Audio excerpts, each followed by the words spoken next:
What's up, everybody? This is Dr. Nick with Leverage Media, and welcome to another episode of Path to a Million podcast. I am excited to introduce you to my new friend, Dr. Jamie Richards. Dr. Jamie, say hello to the people. Hello, people. And Nick, thanks for having me on the show. Absolutely. Jamie is a chiropractor. He's also an entrepreneur. He's also a coach of chiropractors. So we're going to be hitting on a lot of different things today. So Jamie, just give people a little bit of quick background, and then we'll kind of dive into your story and go through your path to a million. Sure. Thanks again for having me on. Real quick synopsis, 2002 graduate of CMCC, the fountainhead, of course, at CMCC, and but had a great experience there, met a lot of great people, and there were some great chiropractors actually at the time when I was there, and had my own practice in London, Ontario, Canada with my brother. And then in 2009, just started to think a little differently about how we wanted to bring chiropractic in the model that we were practicing. You know, Reggie Gold was a big influence for me, and I wanted to be able to bring that model of what he deemed third paradigm chiropractic into a more contemporary approach. And so we essentially created this concept called Life by Design. And it took off. It wasn't really something we had to design to be a coaching program or really had designed for other chiropractors. It was really for us. Yeah. And other chiropractors caught wind of it, and it led to where we are today in 2021, where we have about 50 plus Life by Design elite doctors, offices around the world, New Zealand, Australia, Canada, the United States, Singapore, a bunch of different places. Yeah. And, have our Life by Design for Chiropractors podcast, our Life by Design for Lay People podcast. And here we are here at the Life by Design Center. I know you can only see my office behind me, but now this is a kind of a central location headquarters to give people an opportunity, not just doctors, but also in my own community, to experience all of Life by Design. So we've got our corrective chiropractic facility here.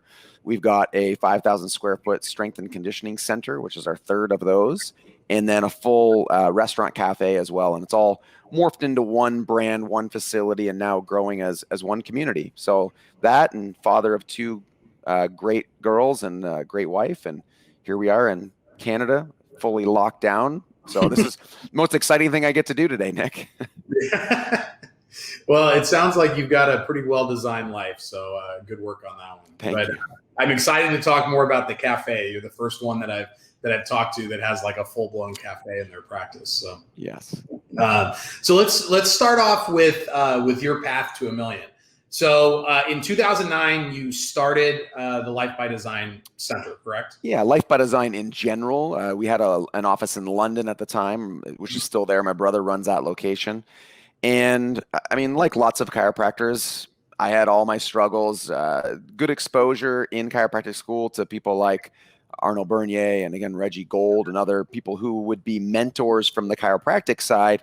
But I never really got quality exposure from the business side and how to run a business. So struggled early on, tried to do it without staff, tried to, do every trick in the book, and I was passionate about chiropractic. And I think the struggles are in many ways what helped me develop as a communicator in chiropractic and how I could speak to people and, engage them into chiropractic, but I had no idea how to run a business. And so I would say probably for, year zero to, I would almost say my first 5 or 6 years, we never got past 250,000. Wow. We were still in debt, pretty quality, high amount of debt at 7 years. So it was a slow start for sure. Yeah. So when you started the new office in 2015, like you guys started that one from scratch, correct? Yes and no. I had started a satellite practice in the same town. I was coming down to my hometown. My parents lived here. And so we had a small, I had a small base, but, basically started from scratch, what would have probably equated to, $80,000 or $100,000 in revenue and visits that I was seeing on a kind of a side basis. Yeah. So started off there. And then, that was in 2015. And, it really in 5 years now has completely taken off. And, the facility itself might be $1 million facility. The practice is probably 600,000 or 700,000. Which leads us, when we talk about the cafe, as awesome as it is, and as much as it's a scratch my own itch, I'm not advising a lot of people to do that. the profit margins in the cafe world are a lot smaller than they are in chiropractic. So, stick to chiropractic, but it does have its benefits as well. So your recommendation would just be to put the coffee bar out and let it fill it up. Yeah, exactly. I mean, when you're making, $2 on an Americano, you got to sell a lot of Americanos to really, create some kind of profit. Now, for us, what it's done is it's part of the brand, right? So this Life by Design blueprint with Eat, Move, Think, and Power by Design, it's got the 4 components. I wanted a place where people could come and experience what Eat by Design was. I love coffee. And so we created it. And of course, we just don't create things that aren't really, really nice and high end. So it was an expensive build out. And, then you got 7 more people that you have on staff and that you're training, and, you're over here checking people. There's no time to go. So it was a difficult process, but now we're to the point where we have a facility manager. We've got 17 staff. So it's grown, but there are definitely some bumps along the way. Well, and I also think that even if it's not profitable, it like feeds into the brand so much that 100%. All these people that are coming into original vision. And I thought, okay, this is going to be great. And, I was willing to take somewhat of a loss and just kind of chalk it up as a marketing expense. But, when you're 90,000 into a startup and, you're negative 5,000 or 6,000 a month, that was a little too much of a marketing cost that I really wanted to incur. Right. Thankfully, fast forward 3 years into it, we figured things out. We've got a great brand. The cafe is now breaking even, slightly profitable, and it brings people into the front end. So it's doing its job now. It might take a bit to recoup the original investment, but it'll end up turning out fine. Yeah. Is it you or your wife that has the good eye for like design and like clean? It's just the stuff clean. Like when I was looking at it online, it looks sharp. Yeah. I mean, I think my wife would probably say it started off as me in terms of that design. Now she has great taste, a little different flair for her. And then she's started to grow more accustomed to the more modern design. My wife's an esthetician by trade. So, I mean, she naturally has that, aesthetic. And now the both of us. So the cafe itself, we designed together. We didn't use a designer, whereas the rest of the building and some of our other builds, our house, things like that, we've always used a designer. But this was our first project together that we did, and it turned out fantastic. Is it true that you have a picture of the moment that you met your wife? Oh, good research, Nick. It is true. Yeah, I met my wife at CalJam, actually. That's great. It was at CalJam, and my wife's dad is a corrective chiropractor, and was supposed to be there. He wasn't there. She went. She was in California at the time, and I was just walking down the street back to the hotel, and her and a friend were taking a picture at the exact moment that I saw her, and I said, "Hey, picture looks great." And that was our first meeting, and she has the picture that was being taken, and we've encapsulated that memory forever. And the rest is history. 3 dates later, we were engaged. You can't beat that. Well, congratulations. Yeah, thank you. So let's start with like the 2015, like the basically the relaunch, because you learned a bunch of stuff, I imagine, in those 6 years. So what was that 0 to 250 like for you guys? What was it that allowed you to not get stuck the way you were in the other office and allow you to grow faster with this one? Yeah, it's a great question. And obviously one we had to figure out because I didn't want to get stuck in the same place again. I knew that we were going to have to scale. So I knew that on one hand, I was going to have staff. I was going to need an associate at least. And the other part of it was I had to go back and revisit my core product. Coming from the world of Reggie and Arnaud, wonderful communicators, obviously a beautiful vision for chiropractic. But from the business side of things, it wasn't the greatest. And so I had to go back and dig into the core product, decide what it is I'm selling to people and how I wanted to package that up. And so I raised my fees quite significantly. I just drew a line in the sand, really, and said, look, this is my core product. This is what I offer. And when new cases would come in and new patients would come in, my mentality is one of an acceptance mindset, meaning I'm actually deciding whether we're going to accept your case versus, I'm just going to give you a recommendation and you can do it or not. And so once I drew that line in the sand, and for me, that's, somewhere between 12 and 16 weeks. If you can't commit to 12 to 16 weeks, I don't think that's a huge ask. Then I'm not the right fit for you. And that was probably the biggest, boost is all of a sudden we went from people, loving chiropractic, but coming and going to people really being committed and sticking it through. And then that led to better results. That led to more, referrals. And it just was this upward spiral from there. Yeah. Once you get clear on, what you'll accept.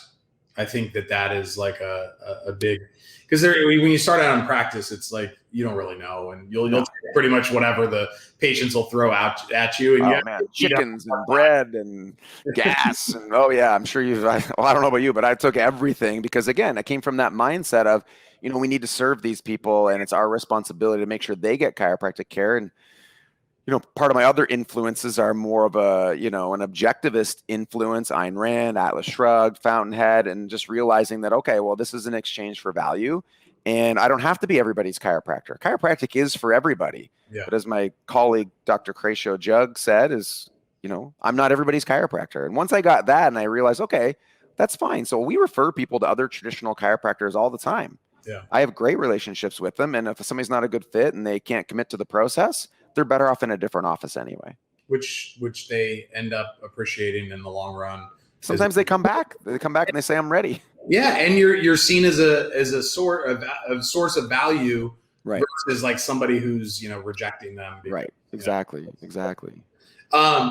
So in the 200, it sounds like you're kind of like in that 600-700 range. In 250 to 500, or like where you're at now. What was the thing that's allowed you to accelerate through that? So two things really. One was staff and team development. So always having the mindset of hiring up. We've always hired well, but I've always been committed to hiring up. Meaning if someone was good, but I could get somebody better, then I'll acquire somebody better, and I'll just keep going up and up and up and up. Mm-hmm. And I'm happy to say I feel like we have the best team we've ever had right now, but I'm open to the team being better. Right. So with the number of staff members we have, both in the chiropractic practice, the number of coaches in the gym, the cafe, the managers, there's a lot of moving parts. And so really learning to have a team that can be on brand, that's a big component of it. And having somebody like our facility manager who can really oversee everything. So I'm free to be more of the CEO and be on the creative side. So that's number one. And number two is really, more than anything, we nailed and just got into our groove with marketing. I struggled with marketing for a long time, which is, I think, in part why I developed my communication skills, because it was a lifeline. If I didn't communicate and get people to stay under care, if I was only having 5 to 7 new people a month, I needed a lot of them to stay under care just to have growth. And we grew, and that was great.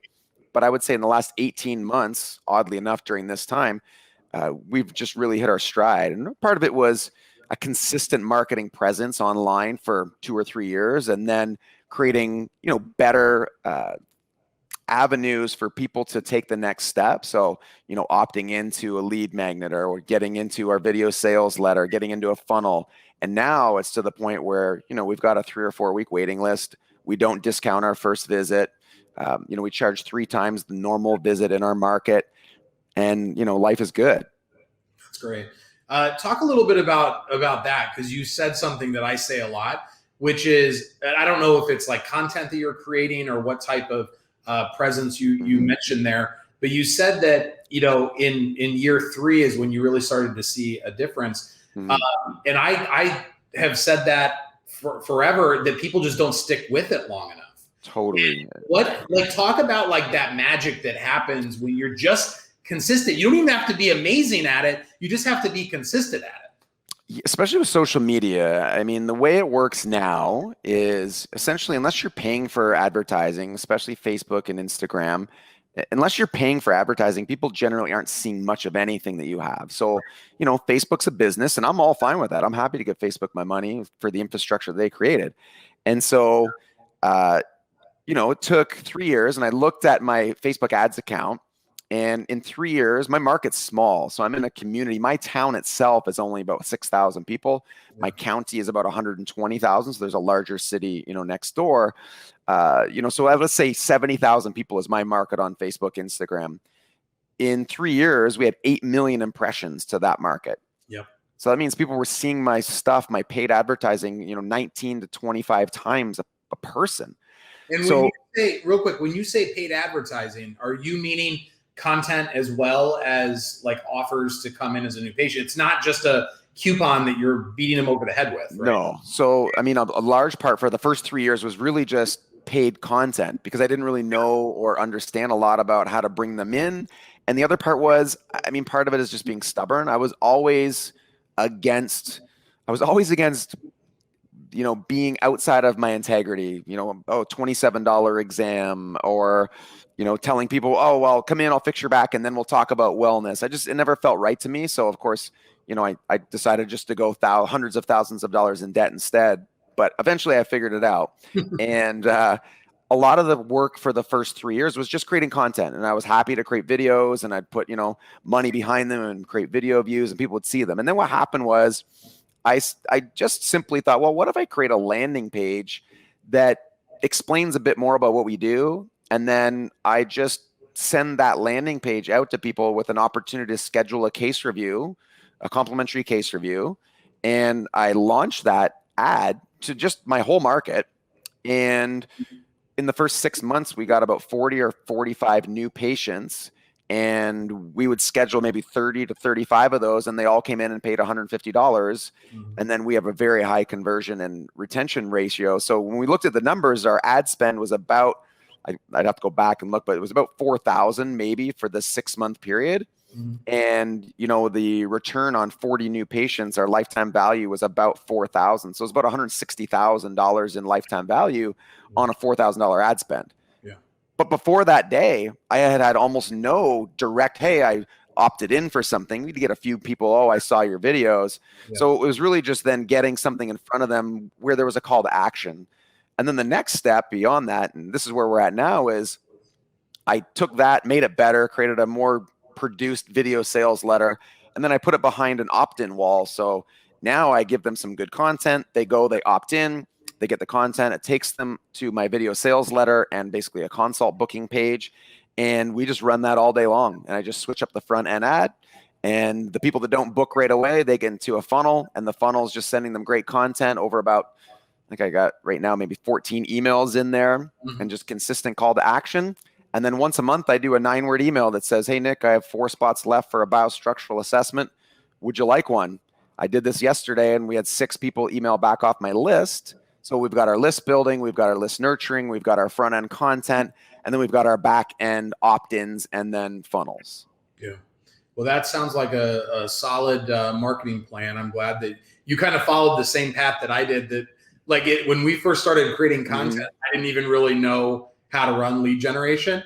So just like we spent 2 years just creating content, and then we're like, oh, we should add this in. And, if you're not patient enough with it, it's like you just try to jump to the end of what you just talked about. Yeah. It just wouldn't work the same way. It doesn't. The reason why it's successful for you is because you've been building 100% value for people, and they just see you differently than somebody who's just hammering them over the head with a $21 offer.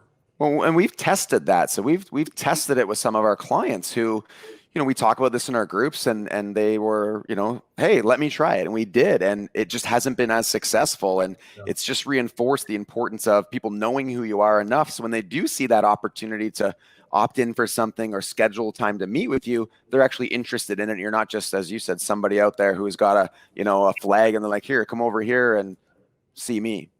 Well, the problem with those is that you're showing somebody a coupon, and unless they already know that they want to see a chiropractor, what good is giving them a chiropractic coupon?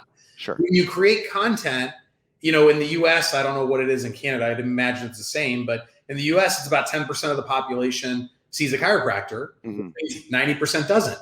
Well, when you create content, especially when you're in a small community, this is why I tell people that are worried about marketing online and they live in tiny areas, that's almost a benefit if you're creating content, because that means people see it, right? Absolutely. And if you're creating content and that it's being helpful and you're educating, now you're starting to open the doors to that 90% that you would never open with just a new patient offer. Yeah, no, I think you hit the nail on the head. Is trying to dominate your local market. It's not about the size of your market. It's about you getting in front of that market. And, one of the things I like that Facebook does with the ad account now is you can actually see, how your engagement of your ads, how your conversion of your ads and quality of your ads does compared to other people inside, the marketing to that same community. And if your, quality of your ads is poor or low, you got to step up your game, because Facebook's going to show other people's ads to that person versus yours. Yeah, absolutely. All right. Well, that's good. That's good. I wanted to talk about, you have scaled quickly. Like, for somebody who struggled from 2009 to 2015, you sure have turned it on in the last 5 or 6 years. Now you've got 50 offices doing your systems, and as part of the Life by Design brand. How did you decide that you wanted to branch out in that way and start licensing out the? Well, I think, like a lot of things, the market kind of decided it, right? I mean, a good brand, the market gets along and takes you with it. And so that's what started to happen, is people would start to contact us. I mean, in 2009, we didn't have marketing funnels, I think we just started a podcast, and people would contact us. I mean, even if I look back, I wish I had it's like all the patients you wish you still had. I think there's still probably 40 or 50 docs who are not part of Life by Design who were at one point, and had we had more of our, infrastructure together, I'm sure many of those would still be with us, and we'd still be able to help them. So it kind of happened in a way where we weren't ready for it. And I would even say, I feel like just now we're hitting our stride. There's so much more we can do. It's just the pros and cons are myself, my business partner, Mike Gibson in Ottawa, and then Dr. 𝐻𝐢𝐿 and Rochelle Jug in London. We're all in full-time practice. Mike also has a CrossFit gym as well. 𝐻𝐢𝐿 and Rochelle also had a CrossFit gym, which they sold. So, we have all these different things happening. Not enough time to actually put into Life by Design until maybe the last year. So I'm actually excited about what's going to happen next when we actually have the time to put into it. We all have associates now. We're all growing in different ways. Have you, do you feel like you've grown into that CEO role instead of just owner operator lately? Like, what have been the evolutions on that? Yeah, I think all along, this has probably been the best role for me. I love practice, but if I'm honest, I'm happy to not be in practice. I love my patients. I love being here, but you hit the point, and Nick, you've probably been in practice a few years as well. I'm on year 20, been in practice for 20 years. And so it's a lot of visits, a lot of adjustments, a lot of day ones and twos. And I love being there and being in the trenches, as you would say. But I have a lot of other passions as well. So I think I've always been cut out for the CEO role. And the plan, I didn't know it was going to take 20 years, but the plan was to get to the point where we could create an infrastructure where, other doctors were here running everything, using our systems, and I would be involved in the coaching, the training, and then doing that for other offices around the world. So we're just to the point now where we've got an amazing team. I'm able to do 3 to 4 shifts in practice a week, and hopefully can keep cutting that back and then put the emphasis back into Life by Design and some of our other projects. I like to say that I'm not that smart at many things, but I retired from seeing patients in year 5. So I always pat myself on the back for that. Hey, listen, that you deserve a pat on the back for that. I wish I could have figured it out a lot earlier. I think we were at like 75 visits a week. And I'm like, all right, well, it's time to bring these associates in. We're really rocking and rolling. So that's a smart model, though. If you can, you talk about practices and, the 0 to 250 and so on. I just did a podcast 2 weeks ago called The 2 Types of Practices. And a lot of times I'll get on a call with a chiropractor, and the first thing they tell me is, I want to see 300 visits a week. I'm not sure where that number came from, but I want to see 300 visits a week. And my experience is you either have to get to, 250, 260 or above, and then get an associate. And, if you want to really get paid well, or you create a boutique style practice that's, 140, 150, you work for 2.5 days a week and you take the rest off, and you make pretty much the same amount as you would in that little limbo area of like 140 to 250. That 140 to 250 is a lot of work for not a lot of return. Yeah. That's the kind of like insight that you only get by like wasting 5 years of your life in the limbo. Yeah, exactly. This is why I think that it's so important to, get coaching with people that you resonate with and that you like, and you like their models, because those little things, I've never actually heard anybody say that, but that is so true. I was just talking to somebody yesterday that I'm like, the first practice that I bought was like a single office, like just a like 15 by 15 square room inside of a medical center, and no employees, and it had $1,500 a month in overhead, and it was collecting like $12,000. And I started being profitable. I bought the accounts receivables, so I started making 150 grand a year on day one. Right. For the next, I don't know, probably 15 years of my practice life, I've made $150,000 because I'm always like over investing back into the sure, and like overstaffed and all that. But I'm like, if someone could have just have told me that this was going to be the struggle for the next 15 years of like, you could just keep doing this, maybe I would have chosen to do the thing I did. But it would have been tough to like give that up, knowing all of the like hard work absolutely to make the same amount of money. So anyway. Well, you talk about that. The satellite practice we had in the town I'm in, my rent was $300 a month. It was one room. I had a screen in between. It was nicely designed. I had 2 tables and a bathroom. I would pull out like the subluxation station. I would take it out of the case for every examination and set it up. I had no phone. They would call my London location and no appointments. So I was kind of old school that way. And I was there 2 days a week. And, we would see 100 people a day, and I worked 2 days a week, and my overhead was $300. And I made the decision to transfer that to create all of this. Right. But that's the difference. I just knew that I wouldn't be fully happy there.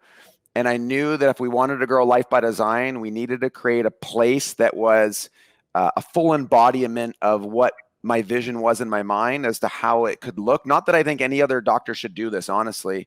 As I said, I wouldn't open a cafe. I probably wouldn't open a gym, at least not in this way. But I did want people to see, wow, these are the parts of Life by Design, and this is how a business can run. Yeah. I hope people heard that you saw 200 people a week with no phone and $300 a month in overhead. So that is possible. Like there's too many people that get themselves way into debt on starting up some practice that they buy stuff from Gordman's that they don't need. Absolutely. All right. Well, let's talk about, you have just a lot. I feel like I'm like taking too much time here, just kind of shooting the breeze. You have so much insight into a lot of other practices. What are some of the things that you see right now that like your best practices are executing on that's really allowing them, especially during like COVID times? Yeah. I know that you're spread out around the world and every country's in like a different situation, but what are some of the things that you're seeing allow people to thrive? You have all your basic ones, but if we were to get into some of the maybe lesser known ones, our model is built on this idea, and I did not come up with these terms together. I put them together. I got them separately. One I got from Christopher Kent on an old On Purpose tape, by the way, on an old On Purpose tape. He said, chiropractic is a strategy, and it just really stuck with me. And then I went to school with James Chestnut, and I heard James talk about requirements. And those two things separately, I thought, well, you know what, this is interesting. The body has requirements, and chiropractic is a strategy, diet's a strategy, exercise is a strategy to meet the requirement. And so we built that around our model for Life by Design, and then we realized you could do the same thing in a business. So I would say there's 4 requirements to a successful business. There's leadership, systems, communication, and team. And everything falls within those, and some crossover.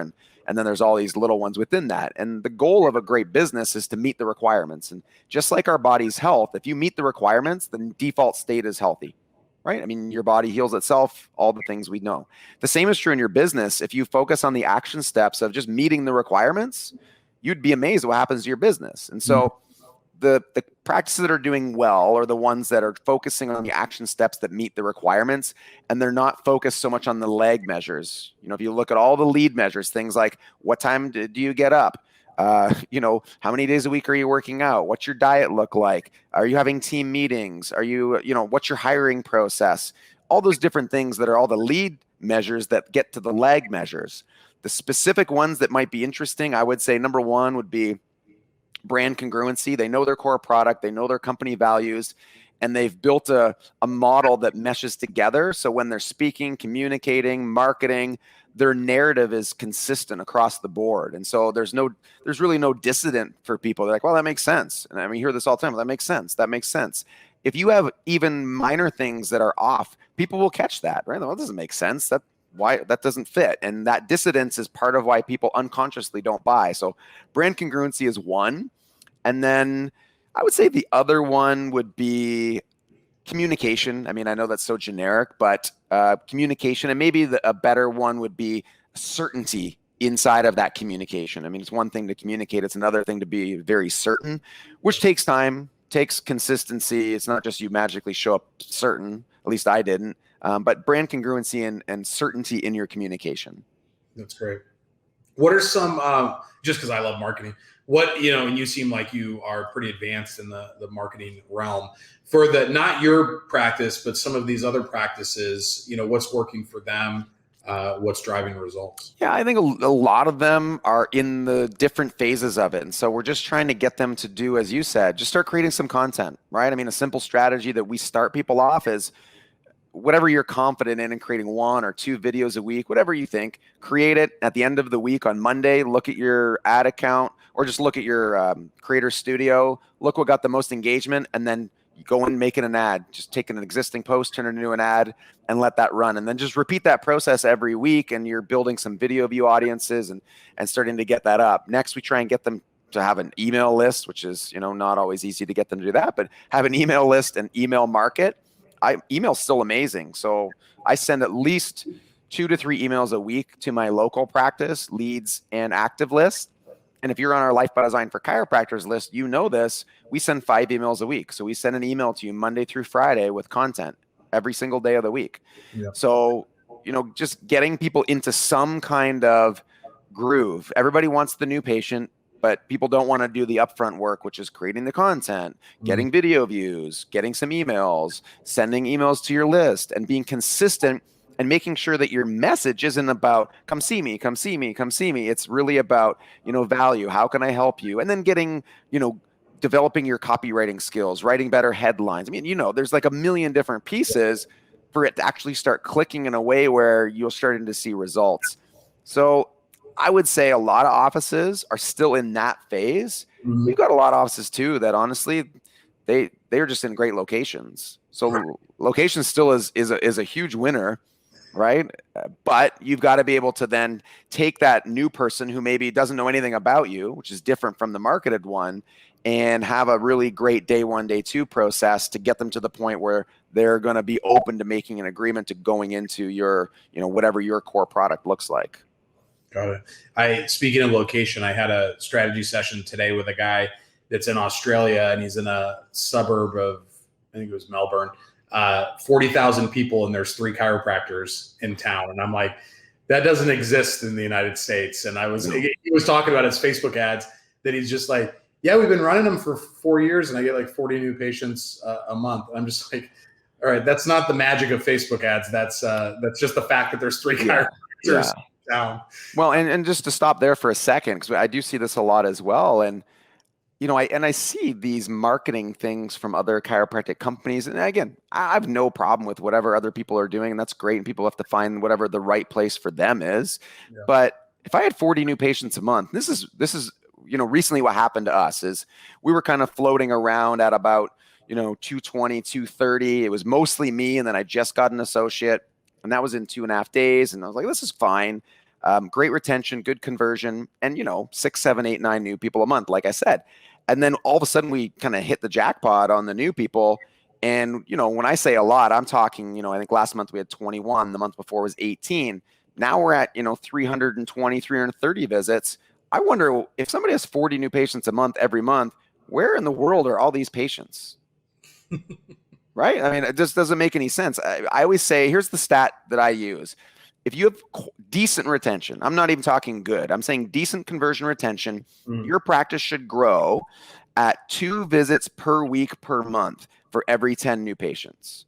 So if you have say you have 20 new patients a month, let's say, yeah, and you have decent conversion and retention, then you should have 4 visits per week per month, meaning in month 1 to 12, you should have an increase of 48 new patients, 48 visits a week. So if year one, you're at 100. At the end of the year, if you had 20 new patients, you should be at 150 visits a week. And then year two, you should be at 200 and 250 and 300 and 350 and so on, but it's not. Yeah. So where are all these patients? I'm going to call my staff and ask them, where are all these patients? Well, again, back to Reggie Gold, he said, when you're up on your high horse one day and you're feeling really good about yourself, go down to wherever you keep all your patient files and take a look at all the patients who aren't active in your practice. Yeah, that's true. We have started utilizing different tools to be able to track the stats. And one of those things is unique patients. Mm-hmm. And so I looked at the number of unique patients that we had in 2020. Okay. I was just like, oh my God, it's just such a small percentage of all of the patients that have filtered through, that in fact, it's always a retention game. Well, that's one of my favorite stats. So one of our tools, I guess, or products that we created is called the Success Surveillance System. And it's like a stats pack on steroids, basically. And so one of the statistics is practice density. And practice density in our term is the number of different people you saw that month. And that, to me, right? Think about that. If you see 300 people one time a week or 100 people 3 times a week, the practice density of 300 is a far more, robust practice than the practice at 100 people coming 3 times a week. So looking at that exact number and seeing it grow month by month, year by year, I think that's one of the best practice metrics that you can have to see that you're actually retaining people in your business. I agree. That's one that we have only recently started tracking. And it's one that is very interesting to me because I'm like, these are just individual people. And if you think of them that way and you're trying to get them into your flock, you've got to take care of them. You got to think of them not as numbers, not as visits, not as collections, but as individual people. You've got to work to try to keep those people in. Definitely. So give people a little bit of information about, if they're interested about listening to the podcast, if maybe they're interested in finding out more about being a Life by Design center, just, talk to them about where they can find the information, but also what that looks like in terms of sure. Well, and thanks for letting me do that, Nick. I appreciate that. Yeah. Life by Design for chiropractors is probably the easiest thing. Obviously, you can Google that and look that up. You can access the podcast there. You can also access the podcast anywhere you can get a podcast. We've been doing it a while, Life by Design. We have a layperson podcast called Life by Design. I believe we're close to episode 500. And so we've got a lot of shows there. And then we've got our Life by Design for chiropractors, which is about every other week. So there's 150 episodes there. That's been about 4 or 5 years in the making. And at the website, you can see different access points, whether it's training camp or finding out about becoming a Life by Design elite doctor. There's a day 1, day 2 program that I'm actually really proud of that we just finished, which is essentially kind of my bread and butter is making agreements with people and holding them accountable. And so we built that out as the ultimate day 1, day 2 conversion system. So that's one I'm really very proud of and finally got done and been on my plate for a little while. What is, just so people can hear what success looks like, what is your conversion percentage on new patients and what's your PVA if that's your retention model? Yep. So my success surveillance system has a running total of the last 4 years in it. And so our acceptance rate, as I call it, or some would call it a conversion rate, and I'll differentiate this because a lot of people will say, well, my conversion rate's 80% or 90%. I'm going to say that the one stat that I see that people, if you want to shock yourself, that's great. Look at your conversion, but then go ahead and let's say your general recommended schedule in the beginning is, let's just use 12 weeks as an example. Go 12 weeks back because there's all these people who are newer, and then go 100 patients back from 12 weeks ago and count how many of those 100 patients completed your recommended cycle of care. So there's an acceptance rate, but there's a completion rate of corrective care. Right. And that's generally shocking for people. So in my practice, we accept about 79 to 81% of all new cases. But the kicker, and this is the difference, is our completion rate for the last 4 years is 99%. So that means 99% of every new patient gets to the end of the agreed upon care schedule, which is about 16 weeks in the majority of cases. At that point, The conversion from there into the next phase of care is 93%. And then if you get to that point, the conversion from there on is about 97%. And our inactivation rate is very low year to year to year. So I said, we didn't see a ton of new people for a long time. So it was a slow, steady growth. They didn't fall off. PVA was, I'm sure, was 160 or 170. It's probably a little lower now because we have more new patients, but people stay. And that's, you know, they stay and they're happy to stay.